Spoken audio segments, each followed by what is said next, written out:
चलिए बात करते हैं एक्सरसाइज के न्यूमेरिकल नंबर 3.1 की। The storage battery of a car has an EMF of 12 volt. EMF of 12 volt if the internal resistance of the battery is 0.4 ohm. Internal resistance is given by 0.4 ohm. What is the maximum current that can be drawn from the battery? Maximum current क्या होगा? तो सीधी सी बात है, यहाँ पे अगर हम एक बैटरी को लगा देते हैं जिसका EMF है E और उसका इंटरनल रेजिस्टेंस है R, उसके साथ एक एक्सटर्नल रेजिस्टेंस है, इन दैट पर्टिकुलर केस यहां पे जो करंट फ्लो होगा ना, वो current I equals to EMF by current जो होगा वो current I is equals to voltage, मतलब total EMF divided by total resistance होगा। नाउ कभी भी बैटरी का इंटरनल रेजिस्टेंस जीरो नहीं हो सकता, बराबर। तो अगर मुझे मैक्सिमम करंट चाहिए तो मैक्सिमम करंट के लिए क्या जीरो होगा? मैक्सिमम करंट के लिए हम एक्सटर्नल रेजिस्टेंस ऐसा सोच सकते हैं कि एक्सटर्नल रेजिस्टेंस ना हो, तो उस केस में मैक्सिमम करंट होगा I max is equals to E by R. So we can say when R is equals to 0, which is our external resistance is equals to 0, current is maximum. So maximum current की value क्या होगी? तो वो हो जाएगी E है 12 और internal resistance है 0.4. सो यहाँ पे आपको आंसर मिलेगा 30 एम्पियर। क्या मिलेगा आपको आंसर? 30 एम्पियर। सो ये था एक्सरसाइज का नंबर 3.1। चलो आगे बात करते हैं एक्सरसाइज नंबर 3.2 की। A battery of EMF 12 volt, and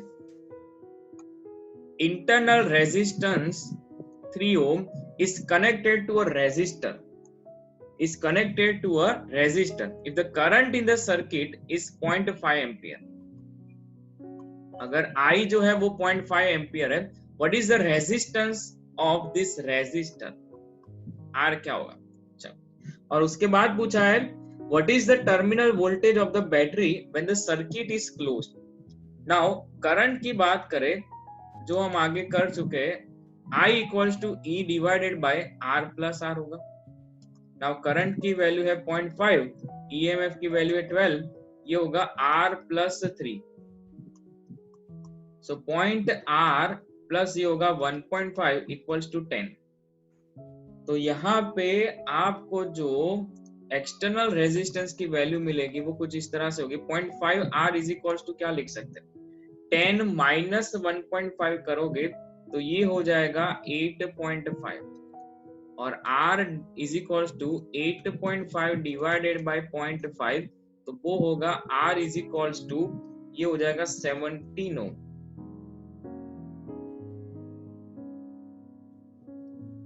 now बात करते हैं टर्मिनल वोल्टेज की।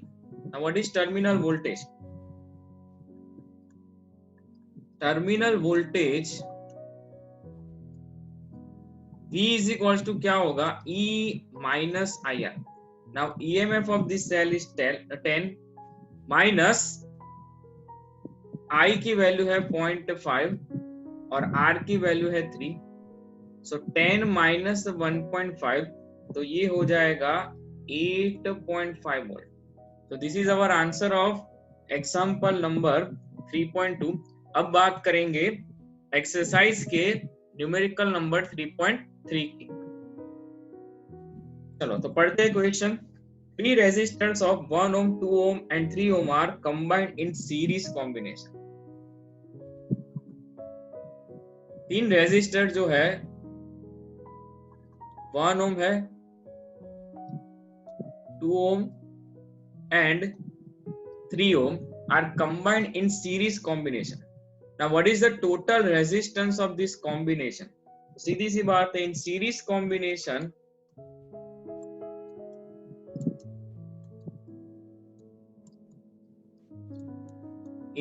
कॉम्बिनेशन इक्विवेलेंट जो होगा वो सीधा एडिशन। तो यहाँ पे 1, 2 और 3 का एडिशन करोगे तो आंसर मिलेगा 6 ओम। ना उसके बाद पूछा है if the combination is connected to a battery of EMF 12 volt and negligible internal resistance, obtain the potential drop across each resistor. अगर यहाँ पे हम एक बैटरी कनेक्ट कर देते हैं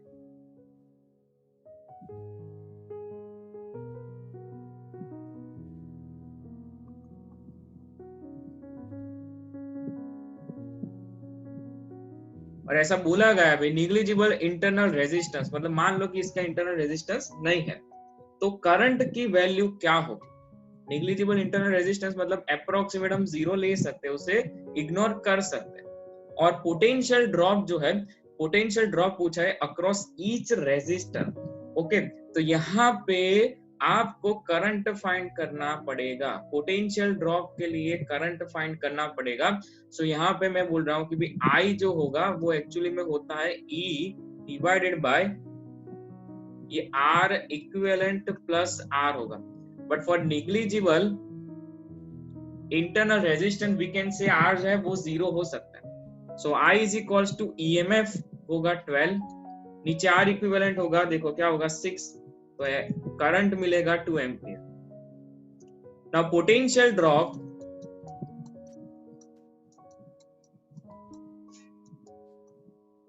अक्रॉस ईच रेजिस्टर,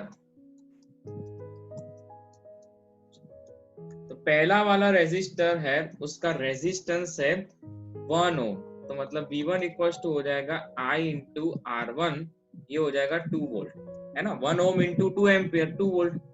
वैसे ही V2 इज इक्वल्स टू हो जाएगा IR2, और I की वैल्यू जो है वो है 2 इंटू 2 क्या करोगे, मतलब ये होगा 4 volt. V3 is equals to क्या होगा, I इंटू R3 होगा, I की वैल्यू अगेन 2 है और 2 इंटू 3 ये हो जाएगा, डायरेक्टली लिख रहे हैं क्या होगा 6 वोल्ट होगा।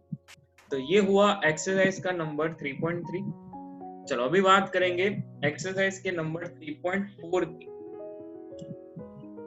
चलो पढ़ते हैं क्वेश्चन, क्या बोला गया है। 3 resistors 2 ohm, 4 ohm and 5 ohm are combined in parallel combination. What is the total resistance of this combination? तो यहाँ पे देखते हैं एक पैरेलल कॉम्बिनेशन है, देखो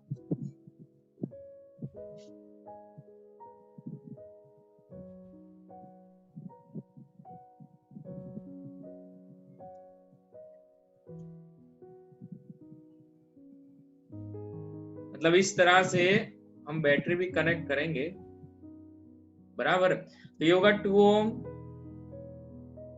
देखो यहाँ पे ये 2 ओम, 4 ohm and 5 ohm are combined in parallel combination, are combined in parallel combination.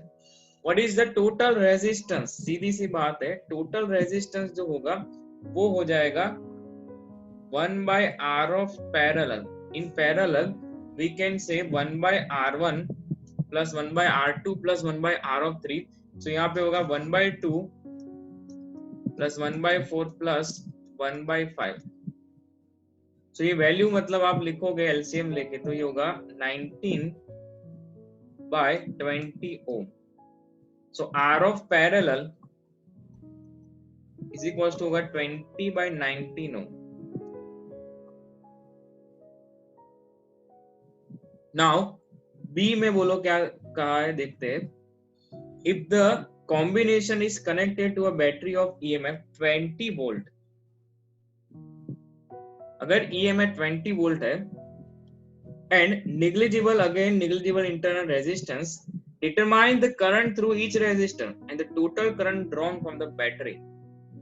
Total current पहले फाइंड कर लेते, टोटल करंट फाइंड कर लेते, बट उससे पहले और एक क्वेश्चन पूछा गया है कि हर एक रेजिस्टेंस में से क्या करंट होगा। तो सीधी सी बात है, देखो अगर यहाँ से I करंट आता है तो यहाँ पे I1, I2 और I3 जो है वो करंट डिवाइड होगा, जंक्शन पॉइंट है ना, ए पॉइंट जो है मेरा जंक्शन पॉइंट है, तो I1, I2 और I3 जो है वो डिवाइड हो जाएंगे, बराबर। तो I1 अगर फाइंड करें तो I1 जो है करंट अक्रॉस 2 ओम रेजिस्टर, उसे I1 बोलेंगे, तो I1 इक्वल टू क्या होगा, E डिवाइडेड बाय R1, और E होगा 20 और ये 2, तो कितने एम्पियर हो जाएंगे भाई, 10 ampere. Similarly current across 4 ohm resistor, I2 equals to क्या होगा, E divided by R2।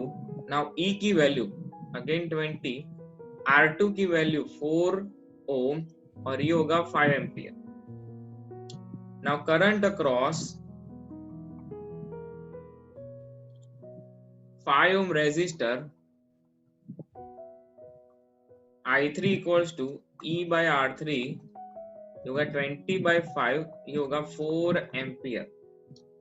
Now total current at a junction point, total current is the sum of I1 plus I2 plus I3, मतलब तीनों current का जो है हर एक branch में जो करंट डिवाइड हुआ उसका समेशन करना है। सो ये हो जाएगा, डायरेक्टली लिखते हैं, ये क्या होगा 19 एम्पियर, क्या होगा 19 एम्पियर। तो देखो यहाँ पे 10 प्लस 5 प्लस 4, तो ये होगा 19 एम्पियर। चलो तो अभी बात करेंगे 3.5 की। Now 3.5 is important। चलो क्वेश्चन पढ़ते हैं। एट रूम टेम्परेचर, मतलब है 27 degree Celsius, the resistance of a heating element is 100 ओम। हम लिखते हैं यहाँ पे, देखते हैं, देखो कि रेजिस्टेंस जो है वो 100 ओम है, R1 100 ओम है। What is the temperature of the element if the resistance is found to be 117 ohm, मतलब R2 की वैल्यू 117 ओम है। Given the temperature coefficient of the resistor material is alpha, always temperature coefficient को हम alpha बोलते हैं, 10⁻⁻⁴, ये degree Celsius inverse, बराबर है। चलो तो यहाँ पे एक टेम्परेचर पर, रूम टेम्परेचर पर मुझे बोला गया है कि भाई यहाँ पे एक 27 डिग्री सेल्सियस टेम्परेचर लोगे आप, तब आपको रेजिस्टेंस जो मिलेगा वो 100 ओम है। तो आपको फाइंड करना है कि दूसरा टेम्परेचर, जब रेजिस्टेंस 117 ओम हुआ तब टेम्परेचर T2 क्या होगा, अल्फा देके रखा है, बराबर। तो नाउ एक फॉर्मूला है कोएफिशिएंट ऑफ टेम्परेचर के लिए, alpha is equals to delta R by R into delta T। हमें पता है भाई चेंज इन रेजिस्टेंस जो होता है वो ओरिजिनल रेजिस्टेंस के प्रोपोर्शन में होता है, और चेंज इन रेजिस्टेंस होता है वो टेम्परेचर के प्रोपोर्शन में होता है। सो यहाँ से एक फॉर्मूला मिलेगी, वो delta R is equals to alpha R delta T, और उस हिसाब से अल्फा की फॉर्मूला ये होती है। Now delta R is equals to हम क्या लिख सकते हैं, R2 माइनस R1, और यहाँ पे ओरिजिनल रेजिस्टेंस पहले क्या था R1, इनटू हम लिखेंगे T2 minus T1। Now R2 minus R1 लिखेंगे तो यहाँ पे होगा 117 माइनस 100, नीचे R1 की वैल्यू जो है वो 100 हो, T2 माइनस T1, सो T2 माइनस T1 को हम यहाँ पे रख देते हैं, यहाँ पे ये T2 minus T1 is equals to करके यहाँ पे अल्फा, तो अल्फा की वैल्यू क्या है, देखो अल्फा की जो वैल्यू है वो है यहाँ पे 1.70 इंटू 10⁻⁻⁴। ओके, तो इस वैल्यू को यहाँ पे आप लिखोगे तो ये होगा 17 डिवाइडेड बाय 100 इंटू 1.70 इंटू 10⁻⁻⁴। सो ये वैल्यू का कैलकुलेशन करने के बाद T2 माइनस T1 आपको मिलेगा 1000, क्या मिलेगा 1000। सो मुझे फाइंड करना है, वो फाइंड करना है T2। सो T2 माइनस T1 होता है 27, ये 1000। सो T2 इज इक्वल टू क्या मिलेगा 1000 प्लस 27 डिग्री सेल्सियस, सो 1027 डिग्री सेल्सियस। सो ये हुआ आंसर।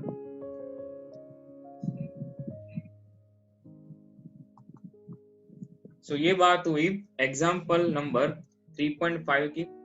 अभी बात करेंगे एग्जाम्पल 3.6 की। चलो देखते क्या लिखा है क्वेश्चन में। A negligibly small current is passed through a wire of length 15 meter, मतलब L 15 meter, and uniform cross section area A is equals to a 6 into 10 raised to power minus 7 meters square, and its resistance is measured to be 5 ohm. R is measured to be 5 ohm. What is the resistivity of the material at the temperature of the experiment? So basic formula है R is equals to rho L by, now rho is equals to क्या होगा R A by L होगा। now R is equals to होगा 5, A की value है 6 into 10 raised to power minus 7, नीचे length की value 15। तो इस वैल्यू को कैलकुलेट करोगे तो आंसर होगा यहाँ पे देखो, ये 5 into 6 30 हो जाएगा, नीचे 15 है तो 2 into 10 raised to power minus 7 ohm into मीटर। सो ये हुआ एग्जाम्पल 3.6। चलो अभी बात करेंगे एग्जाम्पल 3.7 जो कि मोस्ट इंपोर्टेंट है।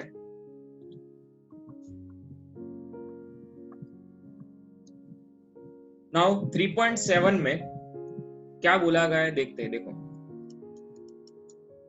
a silver wire has a resistance of 2.1 ohm at 27.5 degree Celsius, मतलब R1 equals to है 2.1 ohm at temperature of 27.5 degree Celsius and a resistance of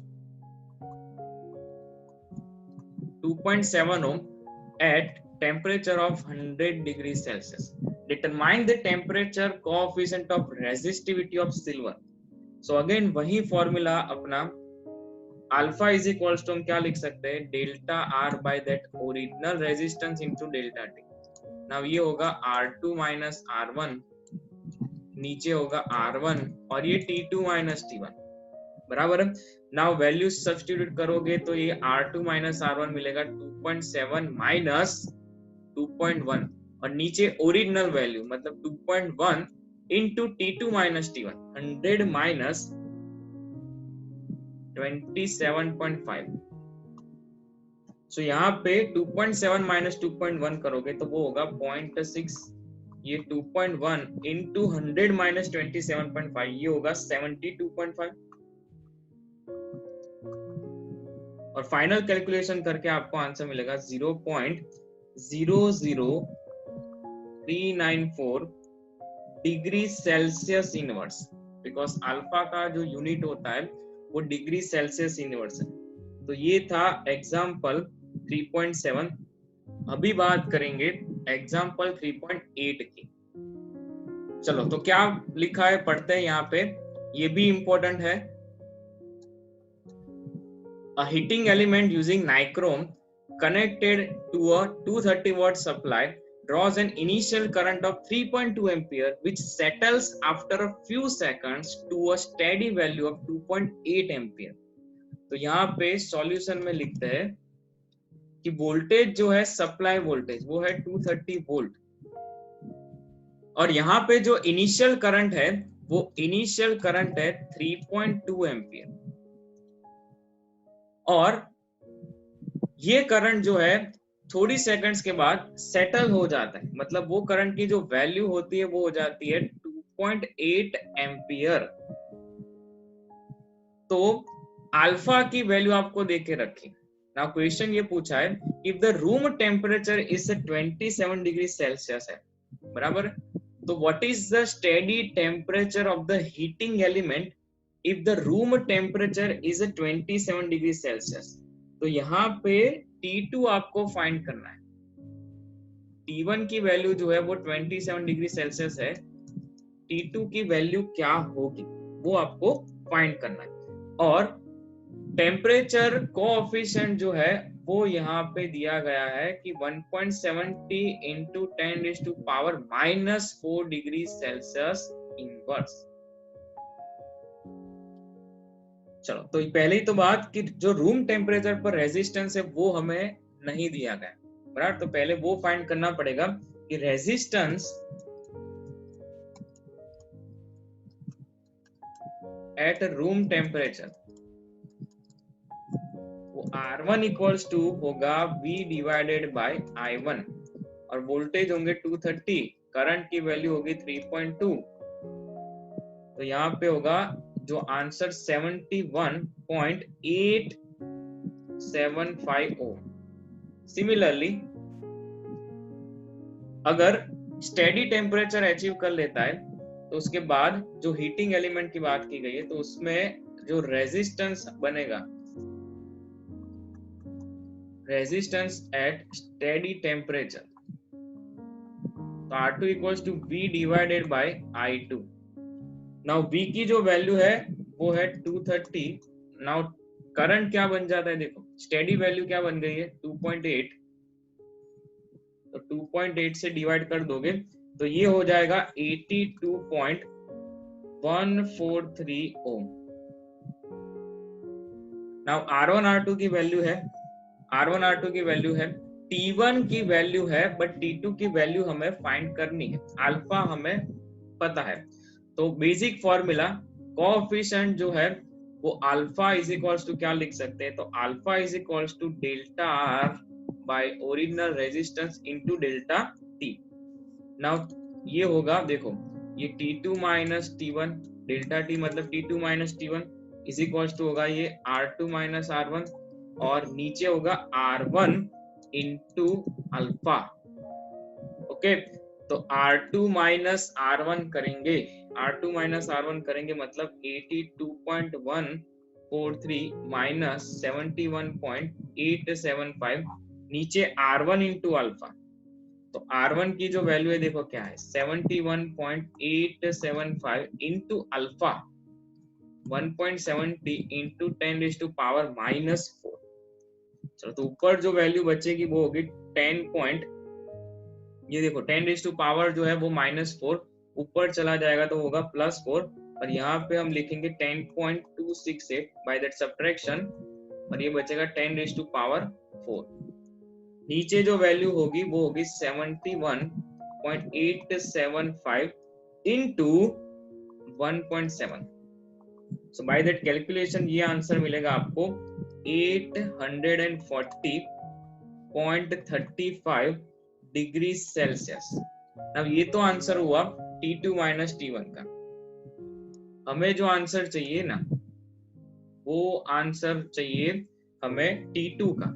so T2 minus T1 is equal to क्या है, देखो 840.35 degree Celsius.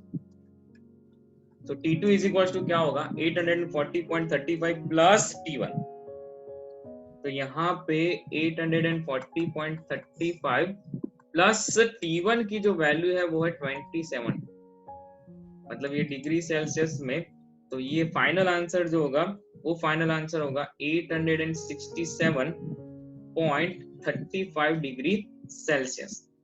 तो यहाँ पे temperature जो है वो टेम्परेचर का आंसर आपको मिलेगा T2 is equals to 867.35 degree Celsius.